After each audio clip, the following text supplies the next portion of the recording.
Hello বন্ধুরা, কেমন আছেন? আশা করি ভালো আছেন। আজকের ভিডিওটা হচ্ছে আপনারা লক্ষ্মীর ভান্ডারের জন্য আবেদন করেছিলেন। তো আপনারা আপনাদের আবেদনটা ঠিকঠাকভাবে হলো কিনা, স্ট্যাটাসটা কিভাবে চেক করবেন? তো প্রথমে তো আপনারা ক্রোম ব্রাউজারটা ওপেন করে নেবেন। তারপর এই যে সার্চ বারটা দেখতে পাচ্ছেন, এই সার্চ বারে ক্লিক করবেন।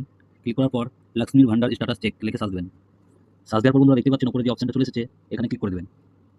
ক্লিক করে দেওয়ার পর বন্ধুরা এখানে ক্লিক করার পর বন্ধুরা অ্যাপ্লিকেশন আইডি দিয়েও স্ট্যাটাসটা চেক করতে পারেন এবং কি mobile number, Aadhaar card number, Swasthyasathi card number. তো বন্ধুরা আমি এখন মোবাইল নম্বর দিয়ে চেক করব। আপনারা চাইলে আধার কার্ড দিয়েও চেক করতে পারেন। তারপর বন্ধুরা এই যে বক্সটা দেখতে পাচ্ছেন মোবাইল নম্বর, এখানে মোবাইল নম্বরটা লিখে দেবেন। তারপর বন্ধুরা এই যে এন্টার ক্যাপচার, এখানে ক্লিক করবেন। তারপর দেখতে পাচ্ছেন এই যে ক্যাপচার কোডটা আছে, এই ক্যাপচার কোডটা কিন্তু এই বক্সের মধ্যে লিখে দিতে হবে।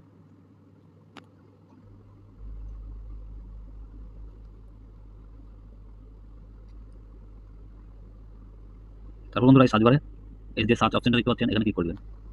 তো বন্ধুরা দেখতে পাচ্ছেন এই যে আমি যে আবেদনটা করেছিলাম, কত তারিখে করেছিলাম, কত তারিখে অ্যাপ্লিকেশন ফাইনাল সাবমিট হয়েছে, তারপর application verified by Baharampur sub division office verified করেছে, তারপর আপনাদের কত তারিখে অ্যাপ্রুভাল হয়েছে।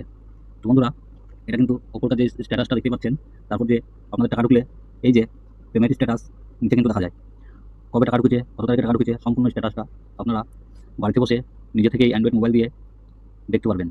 তো বন্ধুরা আমার ভিডিওটা যদি ভালো লেগে থাকে তাহলে প্লিজ লাইক, শেয়ার, কমেন্ট আর সাবস্ক্রাইব করে দেবেন। ধন্যবাদ আমার ভিডিওটা দেখার জন্য।